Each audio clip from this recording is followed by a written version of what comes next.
Shalom. First and foremost, before I get started, I want to give all praises, honor, and glory to Yahweh, Bahashem, Yahweh Shai, Bahashem, Racha HaKwadash. Double honors to the apostles and the elders of Great Millstone who taught me this truth and rule well. Peace and blessings unto the hopeful elect pushing his word throughout the four corners of the earth in truth, righteousness, and sincerity. To you I say Shalom. The title of this lesson will be Our Hope Was Lost, but Now It Is Found. And what am I talking about? I'm talking about the time period whenever we lost the knowledge of the scriptures. We lost the knowledge of who we were and who our power was. You know, we're pretty much lost out here, man. We had no hope. No hope in escaping the clutches of our enemy, Esau, Edom, and the rest of these nations, you know, which have ill will towards us. You know, they have done nothing but evil towards us, and they continue to do evil towards us. And it was something that pretty much destroyed a lot of our people. You know, a lot of our people, they because they had no hope, decided to side with the enemy. You know, decided to give in and think that this is the way it is now. But now that we're not at the Most High, I shouldn't say we, because ultimately it's the Most High who woke us up and who brought us back unto Him.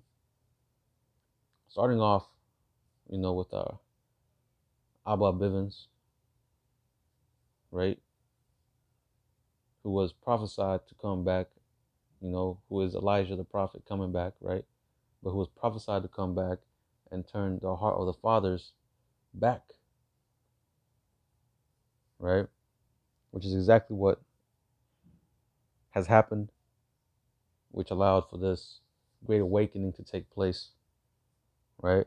And now our hope has come back, our hope of salvation, our hope of redemption, right? Because, you know, we're sinners. You know, we transgress the law, you know, pretty much on a daily basis, man, even though we try as hard as we can, right? But coming to find out the true knowledge of the scriptures, we have hope, knowing that the Lord, Yahweh Shah, came down for us, you so-called blacks, Latinos, and Native Americans, which make up the 12 tribes of Israel. He came for us, right? So that we can have an opportunity of salvation, of deliverance from our enemies.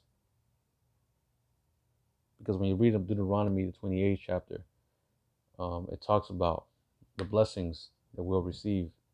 But when you go down to 15, all the way down to 68, it talks about all the curses that will befall us, right? Which is exactly what has happened.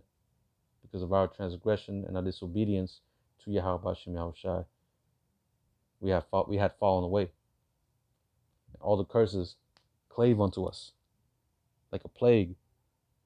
The Most High plagued us because of our stiff neckedness, our hard-heartedness,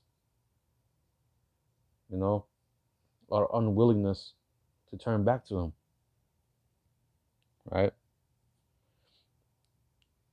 But ultimately, you know, this is all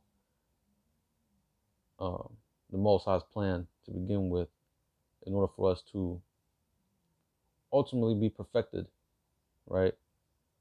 Ultimately to become those gods, as Yahweh Shah called us, right? He said, "You are gods," lowercase g. Ultimately, for us to become those gods that's gonna, you know, rule over the earth. But pretty much going back, you know, Whenever we were without the Most High, whenever we were without that protection that we once had, right? When we were in the land of Israel, we see what has happened to our people. We see the destruction and the sorrow that we have been through as a nation, right? And now that we have hope, now that we have Yahweh Bashim Yahushua back in our hearts, you know, and now we see that, hey, we should have always continued in that path, in the righteous path. We realize now us forsaking the Lord was a grave and terrible mistake. So like the scriptures tells us, you know, we got to seek him 10 times more, right? We got to seek the Lord 10 times more, meaning like 10 times the the the how should I put it? Like 10 times the zeal, 10 times the effort, you know. That's what we got to do, because that's our protection. And we're only going to be protected through these various calamities that's written about in the scriptures is by us turning back to Yahweh Bashim Yahushua, right? So I'm going to get this precept, start off with this one. Proverbs 18 and verse 10, it says, the name of Yahweh is a strong tower. So it says the name of Yahweh.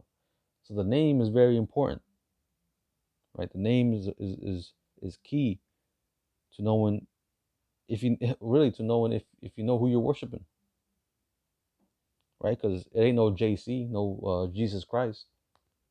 That's the name of another God, false God, an idol, right? The Most High's name ain't Jehovah, right? That's the name of another idol, another God, right? But it says, the name of Yahweh is a strong tower. The righteous runneth into it and is safe. So the righteous are going to find, they're going to know the name of the Most High Yahweh and his son Yahweh Shah, right? And they're going to know the way to walk to be able to attain that protection, right? Because protection is not just given, you know, just freely, like with without any obedience, right? The Most High demands obedience in order for us to receive that protection. You know, just think of it as a child. You know, you say you have a son and you want to look out for him. You're not going to tell him to go deep in those woods. You're going to tell him, hey, don't go over there. Stay over here where you're safe, where I can keep an eye on you. But us being that rebellious child, we stepped out. We stepped out of that hedge of protection. We put ourselves in danger, right? So with that, let's get Isaiah 52 in verse 1. It says, awake, awake, put on thy strength, O Zion, put on thy beautiful garments, O Jerusalem, the holy city, right? Put on our strength. Hey, you gotta come back to Yahweh Shem Yahushai. He's our power, right? He's our strength, right? Put on thy beautiful garments, O Jerusalem. You know, hey, coming back to the laws, statutes, and commandments of Yahweh Shem Yahushai, right? It says, the holy city, for henceforth there shall no more come into thee the uncircumcised and the unclean. Meaning these heathen, they're not going to have power over us anymore, right? And this is the promise that the Most High is telling us, to wake up, snap out of this daze that you're in, right? Pursuant to Ezekiel, the 37th chapter, right? We were those dry bones. We were dead. We were in a dead state. We were destitute. But now the Most High is pouring that water on us, right? Bringing us back to life, right? He's breathing that his Holy Spirit upon us. But it says, um, verse 2, shake thyself from the dust and arise and sit down, O Jerusalem. Loose thyself from the bands of thy neck, O captive daughter of Zion. Right? Pretty much gotta unshackle those mental chains. Really, it's a mental thing. You know, Esau broke us down mentally through his indoctrination of these school systems, right? And just through his whole system itself and all the many lies that he has pushed and propagated throughout the earth, right? We have been raised up to believe lies, which has been a mental chain, a mental noose, uh, around our mind. So we gotta, un, you know, unshackle ourselves. And how do we unshackle ourselves? By coming to the truth, right? This is the key to releasing those bonds that Esau has on us, right? Let's see, verse 3. For thus saith Yahweh, ye have sold yourselves for naught. So like I mentioned earlier, we were those rebellious children that just walked off that hedge of protection, walked out into the woods, right? And got caught up in danger. We did it to ourselves. We put ourselves in danger. We sold ourselves for nothing, right? But the Most High is telling us if we turn back, we come back to Him, hey, you're going to have hope. You're going to have peace. You're going to be protected, right? He's saying that He will be there for us, right? As it says right here, and ye shall be redeemed without money. So the Most High is going to redeem us, man. He's going to bring us out of here, So this is that hope. This is that hope that we have now, man. Now we have hope.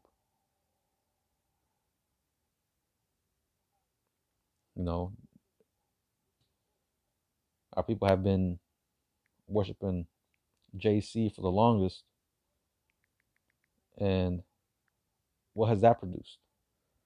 Right? As a matter of fact, let me get that. Salakia. This is Romans chapter 6.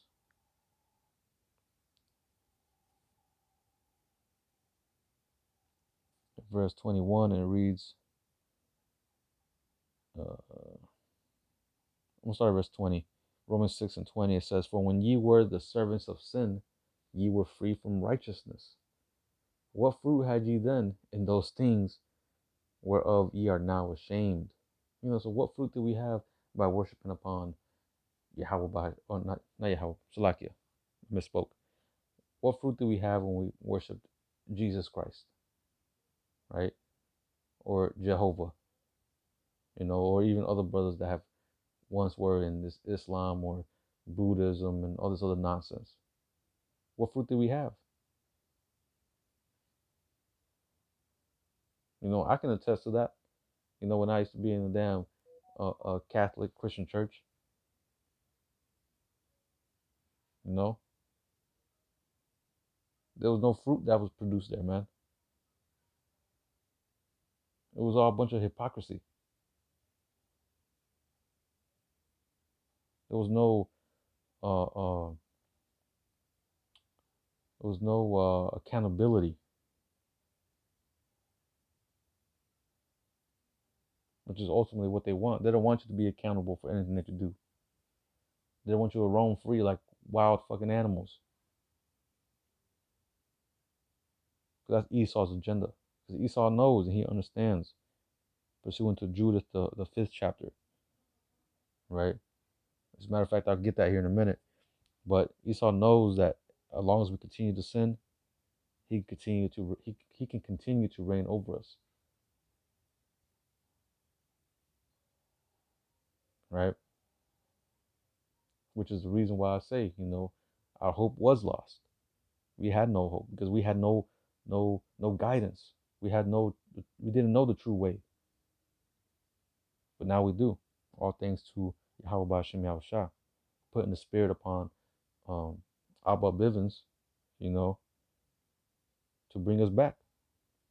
And from then it was unto, King Masha, High Priest Ariyah, High Priest Yaikwab, High Priest Shaw, down to Apostle Tahar, Apostle Gabar, Apostle Rakah, Apostle Ramlab, the bishops, the elders, right? Now we're starting to see, hey, the Lord is with us, right? But let's see, what was that? Romans 6:21. What fruit had ye then in those things whereof ye are now ashamed, right? Because now, hey, brothers are ashamed of the actions they used to commit. Me thinking upon myself, I'm ashamed of a lot of things that I did. Everything wrong that I did, man, I'm ashamed of it. Because it says right here, for the end of those things is death. See, now we understand that, uh, as it says in the scriptures, the wages of sin is death. You transgressing the law, that's sin. So by you transgressing the law is in turn making you susceptible to die. You putting yourself in harm, at harm's way.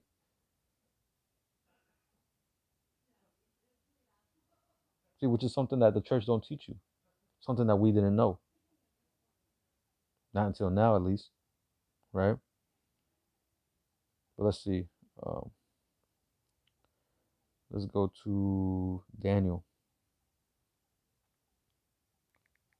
Daniel chapter 9 and verse 11. It reads, Yea, all Israel have transgressed thy law, even by departing, that they might not obey thy voice. Therefore the curse is poured upon us, and the oath that is written in the law of Moses, the servant of the Most High, because we have sinned against him. That's right. Just, reiterating the point. Because we transgressed against the laws, that's why all those curses came upon us. Verse 12, and he hath confirmed his words, which he spake against us and against our judges that judged us, by bringing upon us a great evil. For under the whole heaven hath not been done as hath been done upon Jerusalem. You see, and the whole scriptures is filled. Scriptures is filled with accounts of our people transgressing the laws of the Most High and them getting punished for it by sending these heathen nations after them and putting them in slavery, or beating them in many battles, right? All these things is written. The scripture says the things that are written for our learning. So we should be learning from our past mistakes, because we are our own forefathers through a process called reincarnation, right? Let me see. Continuing on in verse 13, it says, as it is written in the law of Moses, all this evil has come upon us, yet made we not our prayer before the Lord our power. You see? So the whole time we over here getting jacked up by these heathen, you know, trying to march for civil rights, and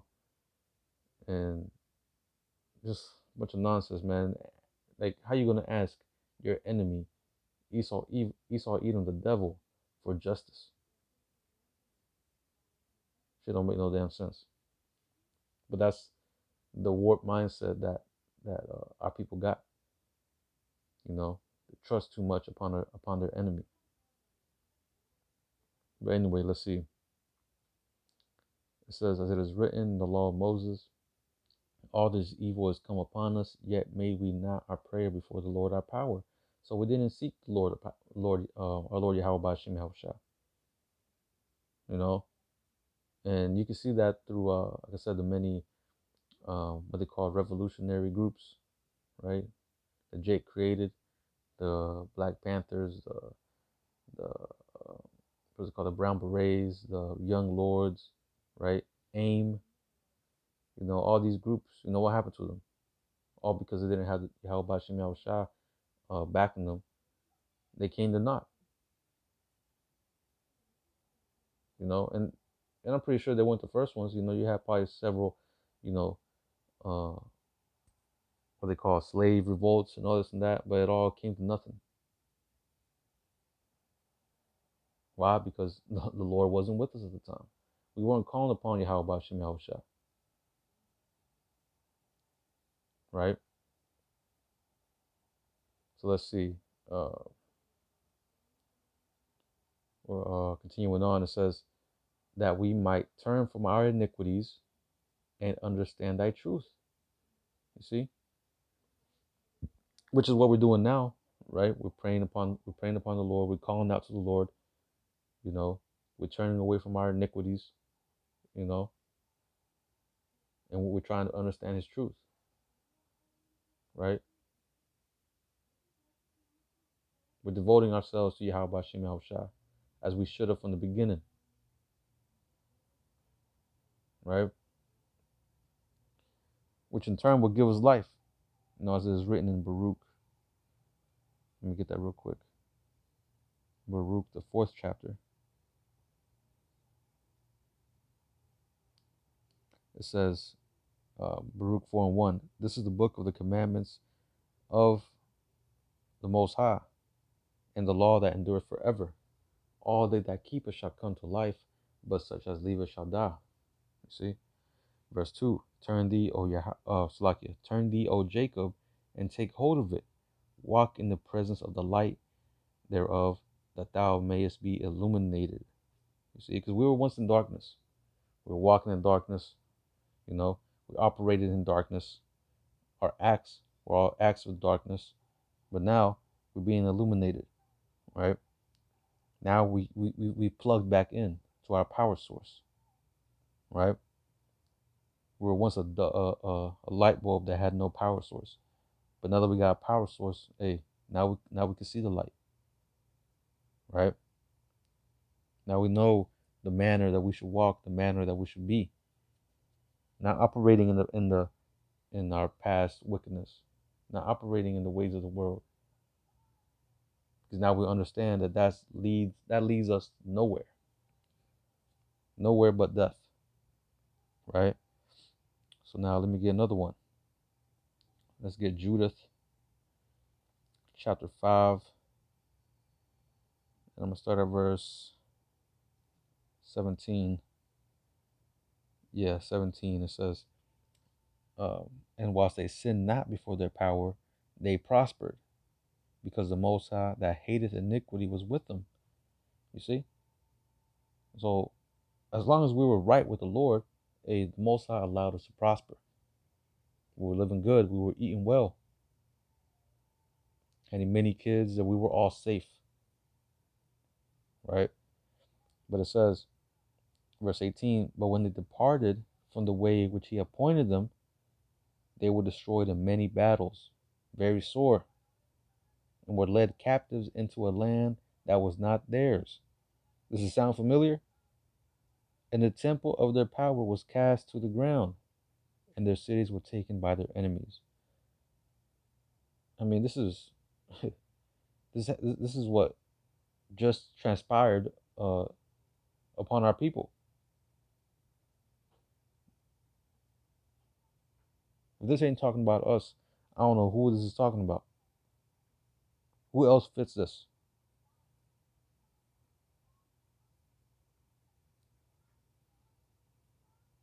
Right? So this is very important to understand this truth, to understand who you are. You so-called Black Latinos, and Native Americans. It's important to understand who you are, where you come from, who your power is, because only by understanding that are you going to be able to um, have that hope again, right? Have true hope. You know, because Jake's out here, Jake, that 2/3, especially of our people, you know, deep down in the spirit, they want to understand the truth. You know, they're seeking for the truth, but the Most High has them blind, right? So they don't know what's the truth. They're not able to discern between the lies and the truth, right? But they're still in this hopeless state to where they feel like they need money, They need to lean upon Esau, Edom. That without Esau, Edom, they won't be able to do anything. Why? Because they have no hope.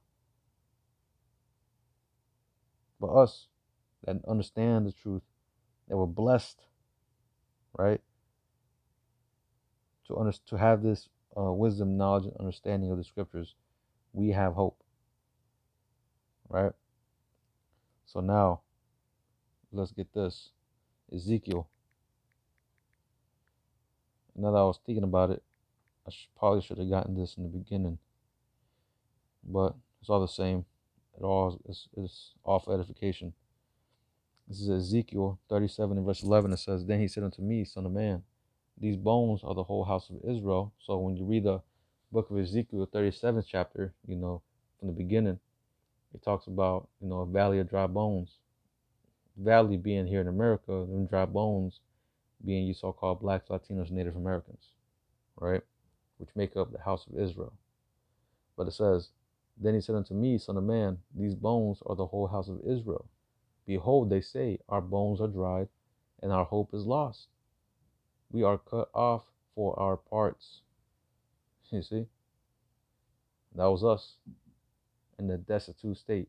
No hope. Nothing to look forward to. The only thing we saw was what was right in front of us.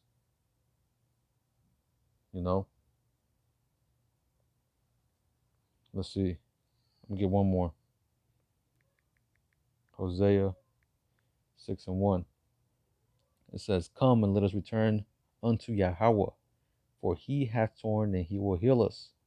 He has smitten and he will bind us up." So only by returning to Yahweh Bashim Yahushua will you be healed. Will you be able to attain salvation, the wisdom, knowledge, and understanding of the scriptures, right?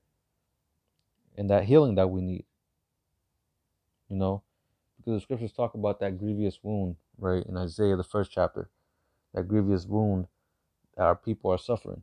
This is from the foot all the way to the head, is sick. The whole head is sick. Meaning all these curses that have been upon us is destroying us. We have a cancer on us that needs to be eliminated. And that's wickedness. Right? And it's causing that spread of that illness throughout the whole body, which is killing the body. The only way to fix that or to heal that is to come back to Yahweh Shem Yahushai. Right? Receive that spiritual healing, which will in turn bring forth healing in the body, healing in the mind, right? The true healing that we truly need, right? Let me see. I'm going to read verse 2. It says, "After 2 days he will revive us. In the third day he will raise us up, and we shall live in his sight." After 2 days, talking about after those 2,000 years, after Yahweh Shah, had died or was crucified and rose back up. We live in that third day now.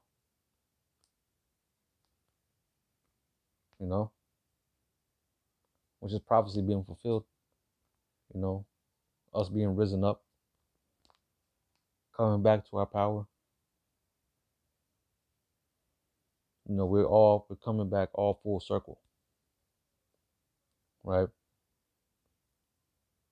This has happened many times throughout the scriptures, throughout history. Us falling away and us coming back. Falling away and coming back. Falling away and coming back. This was the worst one of all because we actually forgot who we were. Right? Which is why even our return is going to be so great. Which is why in Revelation, the 11th chapter, it says great fear fell upon them which saw them. Our enemies were terrified because They know it's the Lord that's doing this. They understand. Because they done such a good job in trying to hide this, trying to hide the understanding of the scriptures. But it was inevitable, right? They can't fight against the Lord, right? No. But that was it on that. I pray this lesson was edifying. I'm gonna go ahead and close it out by giving all praises, honor, and glory to Yahweh, Bahashem, Yahweh Shai, Bahashem, Racha HaKodash. Double honors to the apostles and the elders of Great Millstone who taught me this truth and rule well. Peace and blessings to the hopeful elect pushing his word throughout the four corners of the earth in truth, righteousness, and sincerity. To you I say Shalom.